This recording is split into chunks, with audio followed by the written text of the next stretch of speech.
Good afternoon. My name is Christina, and this is my presentation on the monomyth and superheroes and recycled themes based on Captain America. We'll start off by talking about monomyth. This is the 17 stages of Joseph Campbell's monomyth, or the hero's journey.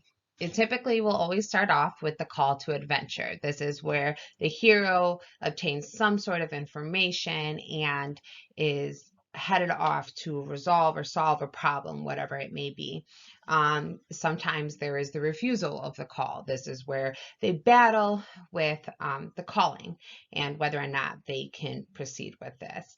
There is typically almost always a supernatural aid, whether that is the hero's powers themselves or another person who may be of supernatural type to aid them in the process. Crossing first threshold, this is where the person actually crosses into the field adventure. This is where they start seeing those obstacles that arise until they've reached their final goal. The belly of the whale, this is like the real acknowledgement of what they're doing, or the just rather them coming to terms with things. This stage is what shows whether the person is willing to undergo a change needed to complete the process. Road of trials, these are the bumps in the roads. These are the extra battles that occur prior to that main issue. And then there's plenty other stages, and we'll address many of them in regards to Captain America, but not all. So before we start talking about Captain America, let's talk about what 1941 looked like in the United States, well, and in other areas of the world as well. So we had World War II. This was the Holocaust era, with the Nazis and the want for elimination of Jews. This was the bombing of Pearl Harbor and our war with Japan.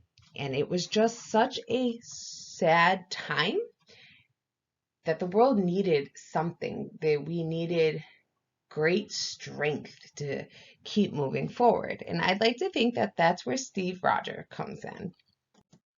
So who is Captain America? Well, he was created in March of 1941 by Jack Kirby and Joe Simon. So whether we're discussing the villains in the comic books or the mentality of soldiers fighting in World War II, Captain America was the pinnacle of bravery and devotion. He was labeled this super soldier who just was the next step. He was that positive vibe. So now we begin the hero's journey. So as I said, it always starts with a call to adventure. So Steve Rogers, aka Captain America, had a best friend named Bucky who was enlisted as a soldier and left to fight in World War II. The refusal of call in this situation isn't necessarily Steve or Captain America declining the calling to World War II, but rather this was his problem where he was too unhealthy. When he initially tried to enlist, he was rejected by the Army because he did not pass the physical. So while Captain America is this character who displays immense strength, he wasn't always this way. Supernatural aid. So again, he doesn't start off as this super strong, able person. Steve encounters Dr. Abram Erskine, who is the man responsible for the powers that make Steve Captain America. He is also the man who ends up clearing him for the Army. So even in this clip, it says, Steve Rogers, too puny, too sickly to be accepted by the Army. Steve Rogers, chosen from hundreds of similar volunteers because of his courage, his intelligence, and his willingness to risk death for his country if the experiment should fail. Steve tried so hard to get into the Army because he was devoted. He wanted to fight. He wanted to be honorable. And therefore, that's why he was chosen to drink this chemical concoction for his powers.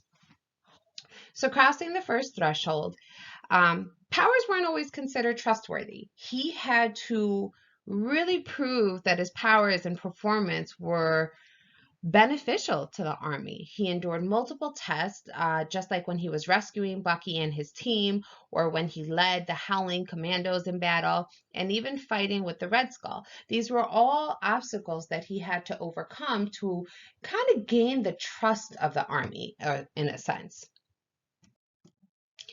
Belly of Whale. So Captain America faces death as he crashes the bomber, the Red Skull's bomber. Okay, and he's later reborn in a sense. So after he crashed the Red Skull's bomber, he plunges into the waters, he freezes. So later on, many movies later, he's actually thawed out. And is now living in a time that's 70 years from when he last remembered. And for the most part, he knew nobody. So, road to trials here.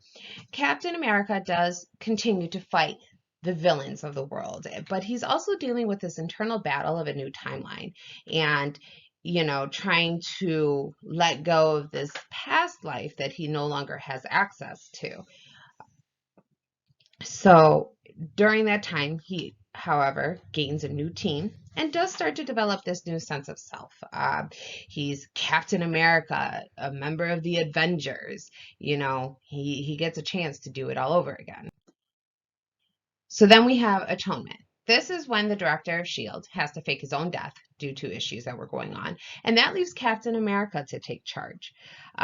This, again, kind of finally gives Captain America this acknowledgement that he was looking for in the very beginning from the United States Army. The ultimate boon, Bucky. He is the ultimate motive.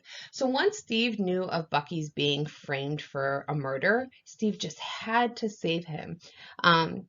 You see, Bucky was the one thing to his past that he was still connected to that was part of this current life at this point. Then we have refusal of return. Once he is a leader of S.H.I.E.L.D., he shuns the idea of being a soldier for the Army. So once Captain America was this idolized person, the government was trying to really reel it in and say that he needed to kind of just be this low-key soldier for them, and that just wasn't what he was going through for anymore. And then we have rescue from without. So no fight is fought alone. Captain America obtains aid from others like Doctor Strange, T'Challa, Falcon, and even Maria Hill throughout all of these movies. And again, that's kind of just during the times of war and things like that. It's an idea of unity, a teamwork, your army squad that really was the key to success in our victory in the war. And these are all my references. Thank you for listening. Have a great day.